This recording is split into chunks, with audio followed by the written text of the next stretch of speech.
Hi, it's Dylan Tichenor, one of the editors with Craig Wood on Marvel's Eternals. We are looking at a sample of our timeline from the Avid. This is one reel. So what you're seeing here is the timeline from reel 2. It looks pretty busy. Other sections are busy. It gets quite busy when you zoom in, but it starts much simpler than this. I use the footage track to divide between the video and audio portions of the timeline. So above the footage counter there, EC1 is the video, and it's video 1 and 2 and 3, 4, and onwards. 1 and 2 are my working tracks. I'll start on 1 and then go to 2 if I have superimpositions or splits or anything like that, or often, especially in the beginning of cutting, alternate takes, alternate ideas. So I'll save older ideas on the lower tracks and put the current idea on the upper tracks, but I don't throw the older idea away if I think I might go back to it, which often happens. And what you're seeing here in V3 and 4, I use those, and we did on Eternals for the vis effects shots that are coming back. So generally V4 would be the current version of the VFX, and V3 would be the version before, so that I can reference that. And when I get new ones, some shots we had 250 versions. Maybe only 60 of them were delivered to us over the course, but they went through 600 at the vendor. And what I'll usually do is put the current one on top, move the previously current one to V3, so I have that to refer to if needed. And you can sort of A/B between them and see what the difference in the versions was. You can see some yellow locators, and they're probably sort of spread throughout, but those I use, not always yellow, but, we pick colors. So Craig had a color, I had a color. I think Craig was blue, I was yellow. And I put locators on shots, and in the timeline, when it's up in the video area, I am generally giving VFX notes, and I tend to write them in a little marker note so that it's written down and referable. And what that ends up doing is that the assistants then have a list of all of my marker notes. Down in the audio section, there will also be marker notes for pulling effects or changing things or updating things. And I use that to communicate a lot so that it is a semi-permanent record, so that the assistants can go through and look at it and see, what did he want to do here? Or what was the issue here? Or the VFX editors can look and see, this was so that needed to change in this shot, just updates and notes for shots that get sent back to the VFX supervisors and the vendors. Above V4 in this timeline is subtitles, and in this movie we had many subtitles. Some movies don't. This one did. We had a character who is deaf, and so she speaks with ASL, American Sign Language, and so we subtitled all of that, and also any language for the American audiences that wasn't English. So that's what V5 was. And V6 was our matte channel, which we just leave, and it's common to all the reels. And that's where we have a software matte, in this case 240, that would mask out all the timecode and all that on the layers below. But that also served for me as another demarcation point in the video section. And so below it were tracks that I worked with.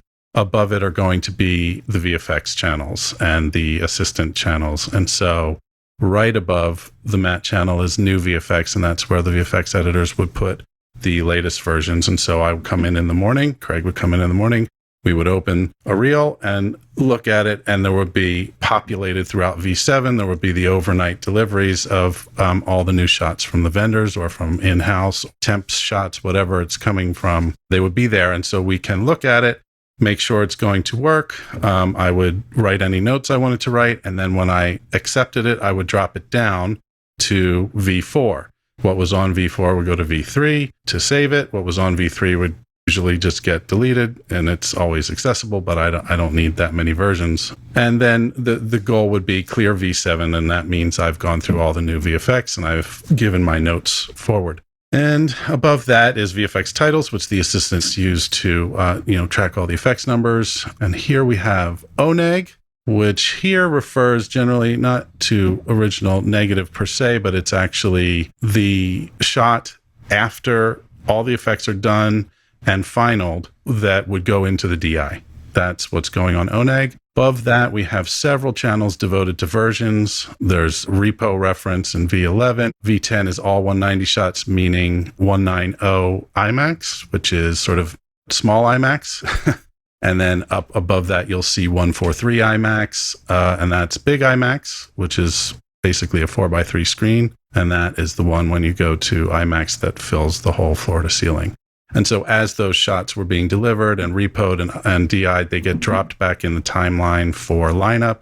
I generally don't work with a lot of that stuff. This is for the assistants and they keep track of it, and this is their area, but it's all there if we want to refer to it.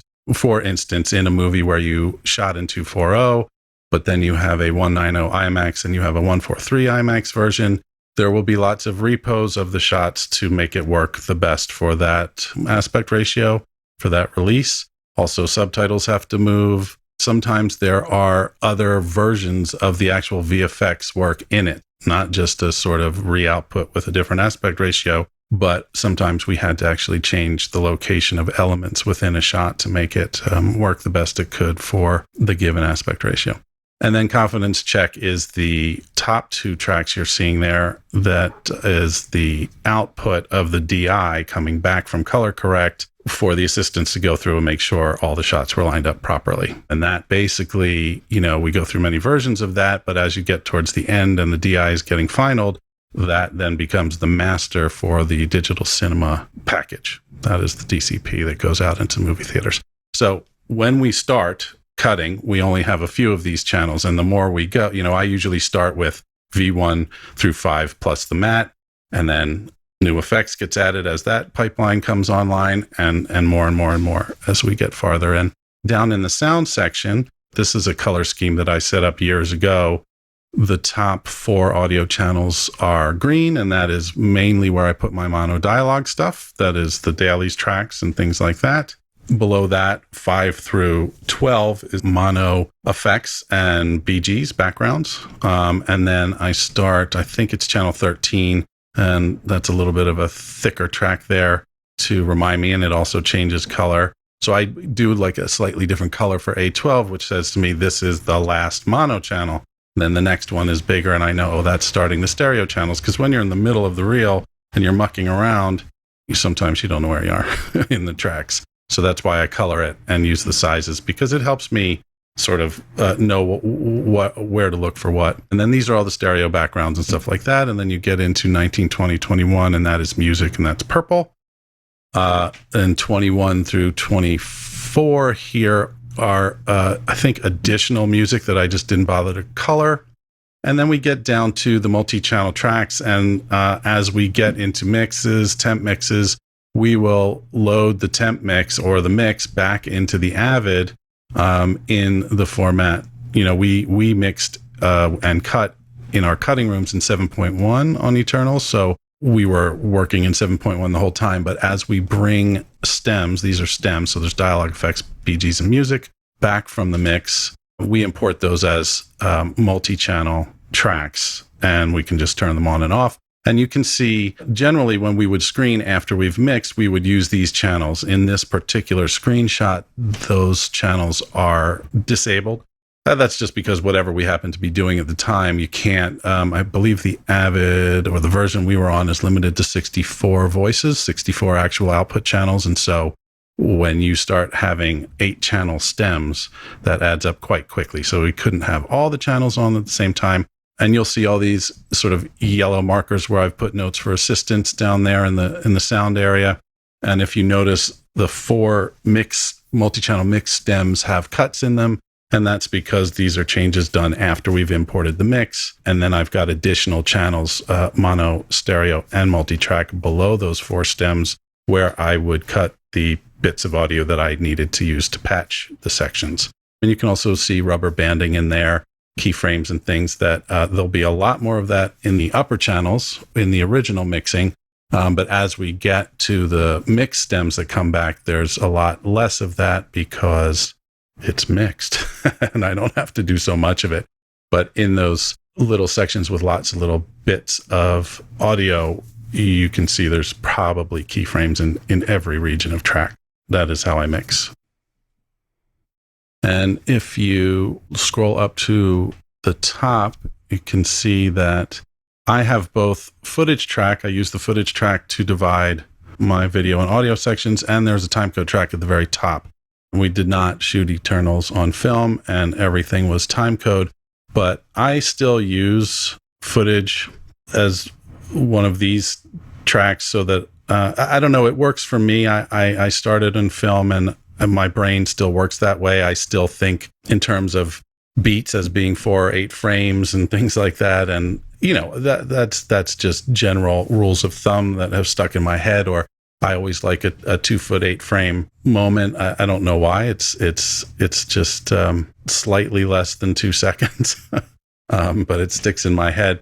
And we still work in reels. You can notice at the top, this is reel 2. It is edit number 62 franc, meaning we versioned up 62 times and then whatever that is, 6 more times for the letters.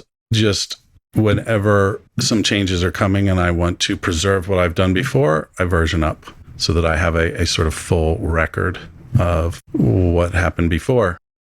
And reels, I people often ask why you still work in reels. In some movies, I don't. It depends how complicated it is. Mainly why we work in reels is so that the amount of work is manageable downstream of us.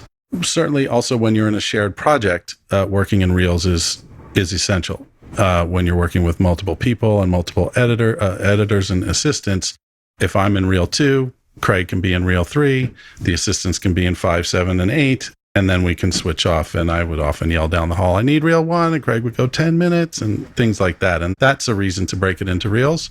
And then also downstream of us, the sound department, VFX department, it helps them divide their work crews so that, certain crews can have reel 2, certain crews can have reel 3. And also as we're closing out VisFX in particular, we can sort of, once we've delivered and finalized all of the shots in reel 3, we can quote unquote lock reel 3. And then the next phase of operation on that reel can move forward, even though reels 2 and 4 are not done and don't have all their VFX shots. Reel 3 can move on to lineup and DI and color and all of that. Another thing you may notice as I've jumped around here is some of these clips and sections are called SAC Lunch or SL. That all refers to the code name of the Project Eternals, which was SAC Lunch, because titles haven't been fixed on or to keep things private and things like that. So Eternals throughout production and post-production was known as SAC Lunch. I'll just say that several Marvel movies have code names taken from the sitcom series Seinfeld. This is a reference to that. We don't pick them. They're picked by some nameless committee in the hallowed halls of Marvel. So we roll with that. But by the time it's all done, and we've been staring at these timelines for months, and it's ready to push the baby out into the world, it will then be known forevermore as Eternals. Go see it. Enjoy it. Anyway, this has been a little trip through the timelines of Eternals.